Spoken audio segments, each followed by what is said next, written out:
로마에서는 중세교회사를 토대로 종교개혁의 원인을 찾아보는 시간을 갖습니다. 이곳은 로마 초대 교황청이 있던 곳입니다. 마틴 루터가 자신의 소속 수도에 회칙 변경 허가를 받기 위해 방문했던 곳입니다. 원죄 문제에 대해 갈등 속에 있던 마틴 루터는 이 개당 성당의 계단을 기어오릅니다. 하지만 해결책을 찾지 못하고 공허한 마음으로 독일로 돌아갑니다. 이 성당은 1506년에 건축이 시작된 세계 최대의 성당으로 비오 10세 교황 때에 이르러 건축 자금 부족으로 대대적인 건축 헌금을 모금합니다. 건축 헌금을 하면 대사면부를 발행했는데 이것이 개신교에서 말하는 면죄부입니다.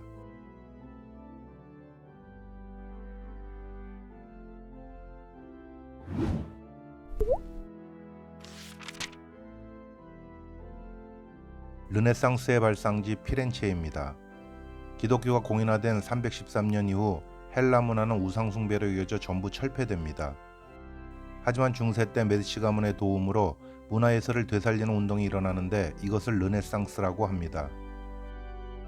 헬라 문화의 연구가 활발해지며 헬라 성경을 재해석하게 되고 그 역량이 종교개혁으로 연결됩니다. 지롤라모 사보나 놀라는 당시 타락한 교황청을 비판하고 복음주의 설교를 하다가 순교를 당합니다. 바로 이 두오모 성당에서 설교를 했었는데 수많은 사람들이 설교를 듣기 위해 밤을 새워 기다렸다고 합니다.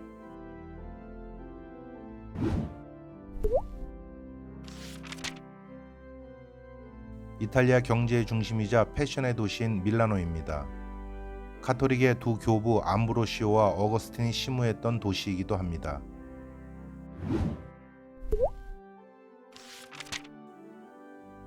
이제 이 알프스 산맥을 넘어 종교개혁가 칼뱅의 도시 제네바로 갑니다.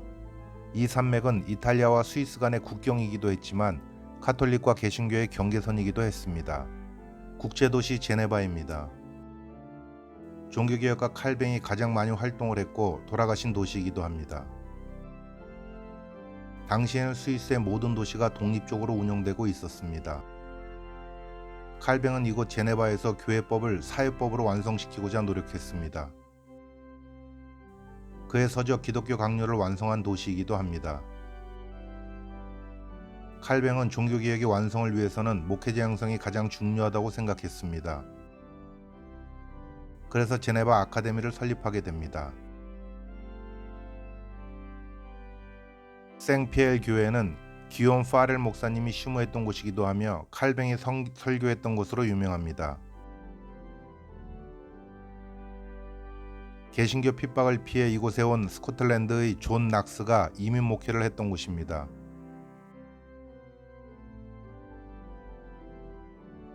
칼뱅은 예수님의 영광만을 위해 자신의 무덤을 만들지 말라고 유언했었습니다.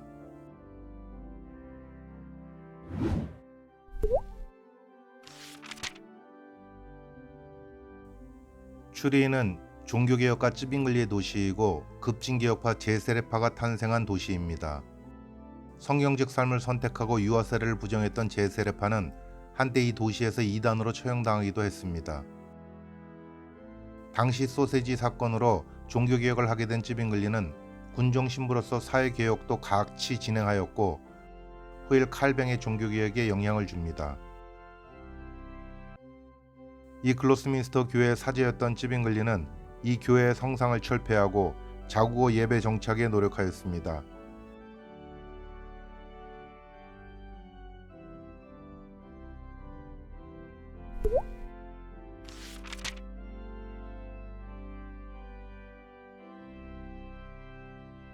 독일 최남단의 보덴 호수가 자리한 도시 콘스탄츠입니다. 이 도시에서는 당시 교황청이 아비뇽으로부터 로마로 돌아왔지만 대립교황이 들어서게 되고 이 문제를 해결하기 위해 공의회가 열리게 됩니다. 이곳에서 처음으로 교황보다 공의회의 권위가 높다는 결정이 이루어집니다. 또한 영국의 존 위클립을 이단으로 정지하고 얀 후스를 이곳으로 오게 하여 위클립의 사상을 따르는지만을 묻고 이단으로 화형을 시킨 곳이기도 합니다. 이때 얀 후스는 유언을 남깁니다. 나는 후스 즉 거위는 지금 죽지만 100년 뒤에 백조가 나타날 것이다. 루터는 100년 뒤 본격적인 종교개혁을 시작합니다.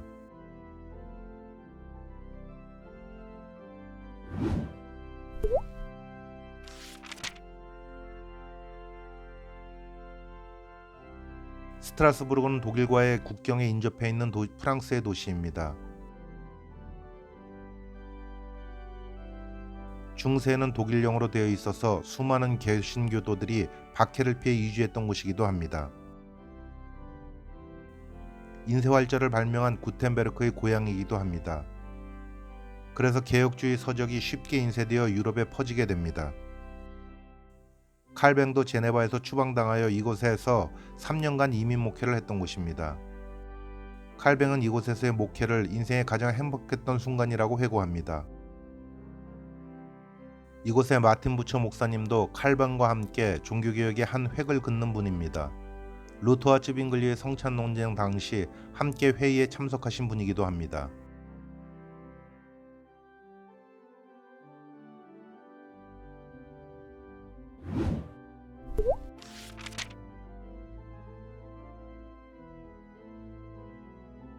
보름스는 인구 8만 명의 아주 작은 도시입니다. 하지만 이곳은 신성로마 제국 황제를 중심으로 루터의 사상 검증을 위해 교황청 사절단과 함께 국제회의를 했던 곳입니다.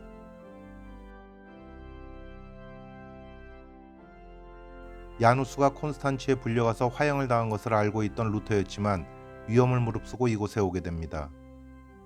그리고 자신의 주장을 철회하라는 황제의 명령 앞에 최후 변론을 합니다. 나는 지금 이곳에 서 있습니다. 나의 능력으로는 아무것도 할 수 없습니다. 하나님 도와주소서. 아멘. 지금의 루터가 있게 하기 위해 300년 전부터 복음주의 개혁을 외쳤던 초대 종교개혁가들의 동상과 종교개혁사를 기록한 곳입니다.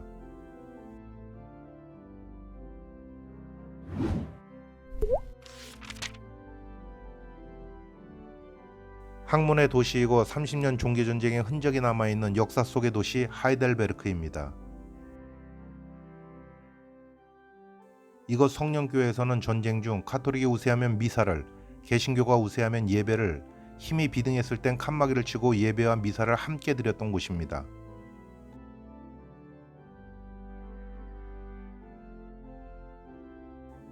루터는 이곳 어거스틴 수도에 와서 예수님의 십자가는 우리의 행위를 요구하는 힘과 권력을 나타내는 영광의 십자가가 아니고 오직 주님의 은혜만을 나타내는 고난의 십자가라는 십자가 신학을 발표한 하이델베르크 논쟁을 하게 됩니다.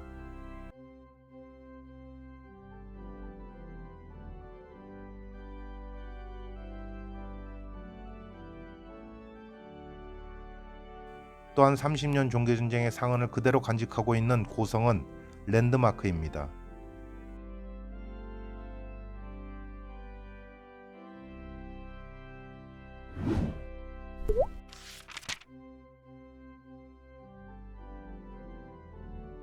루터를 중심으로 독일의 종교개혁가들과 쯔빙글리를 중심으로 스위스의 종교개혁가들이 모여 규합하기 위한 회의를 했던 도시 마르부르크입니다. 이곳에서 사제가 축사한 떡과 포도주가 실제로 예수님의 피아살이 된다는 가톨릭의 화채설을 반대하며 루터는 실질적 변화는 없지만 그리스도가 떡과 포도주에 직접 강림한다는 그리스도 공제설을 주장하지만 쯔빙글리는 떡과 포도주를 먹고 마시며 예수님을 기념하라는 것으로 해석합니다. 후일 칼뱅은 성령 임재설로 쯔빙글리에 가깝게 해석을 합니다.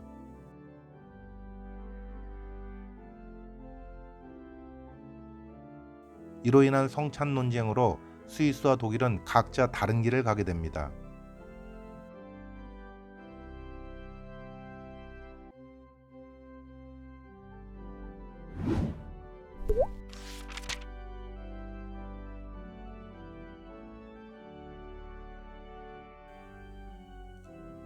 루터가 유년 시절을 보내기도 했고 보름스 국제회의 후에 목숨이 위태로운 루터를 프리드리 현인이 숨겨진 성 바르트부르크 성이 있는 도시 아이젠아크입니다.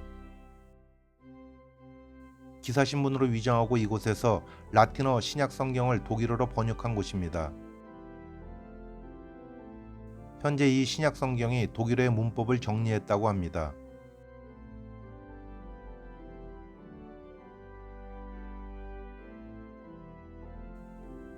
음악의 아버지 바흐도 이 도시에서 태어납니다. 그는 아주 독실한 루터교 신자였습니다. 루터는 보름스 회의에 참석 전 이곳 게오르그 교회에서 설교를 했다고 합니다.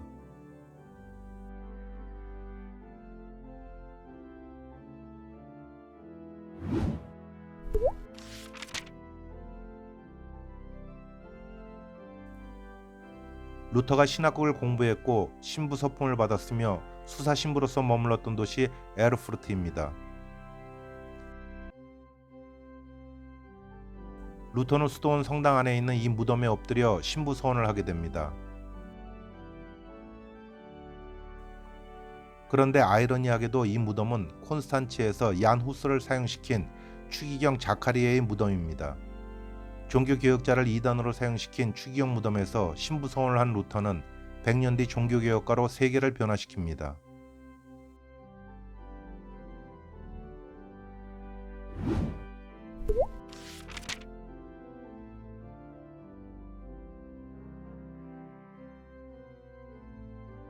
스위스가 칼뱅의 도시라면 비텐베르크는 루터의 도시입니다.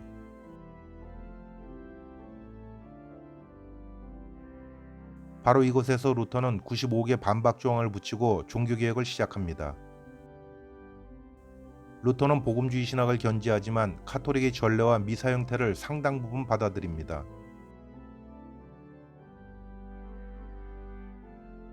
그래서 교회의 내부가 성당과 많이 닮았습니다. 성당 내부에 루터와 동역자 멜랑이톤의 무덤이 있습니다.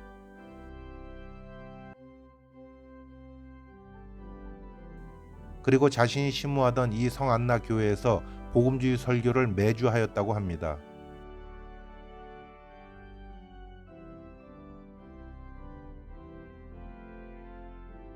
루터는 이 도시의 비텐베르그 대학에서 신약 교수를 했습니다. 그리고 성경 연구를 통하여 구원의 행위를 통한 우리의 공로가 아닌 오로지 예수님의 공로로 인하여 그리스도의 보혈의 능력을 믿기만 하면 된다는 진리를 깨닫게 됩니다.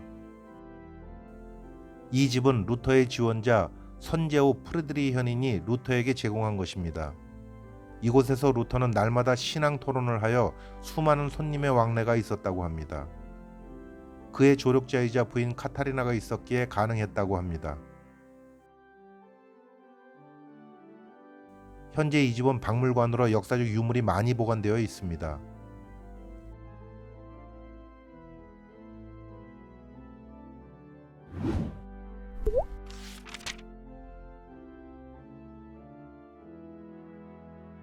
야누스의 도시이자 비폭력 저항의 도시인 프라하입니다. 프라하 성은 세계 최대의 규모의 성이자 30년 종교 전쟁의 발발 진원지이기도 합니다.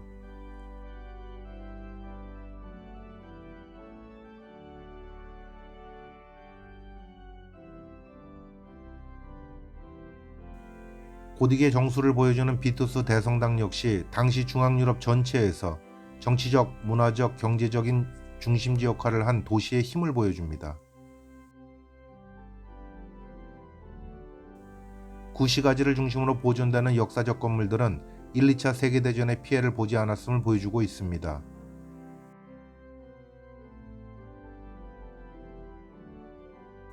야누스는 이 도시의 신학대학 총장으로 재직했으며 자신이 심무하던 베들레헴 교회에서 교황청을 비판하고 복음주의 설교를 진행하며 진리 선포에 앞장섰습니다.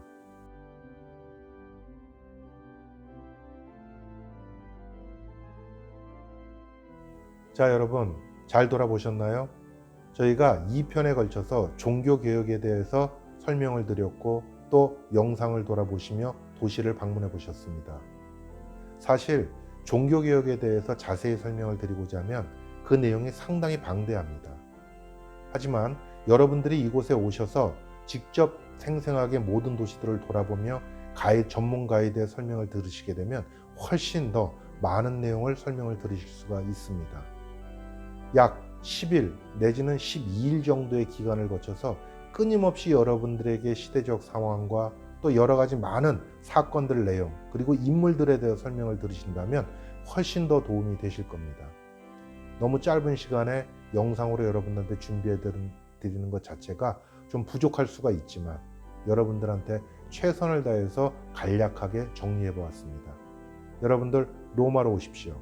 로마에 오셔서 전문 가이드와 같이 종교개혁을 돌아보신다면 큰 은혜를 받는 시간이 되실 수 있을 거라고 확신을 합니다. 감사합니다.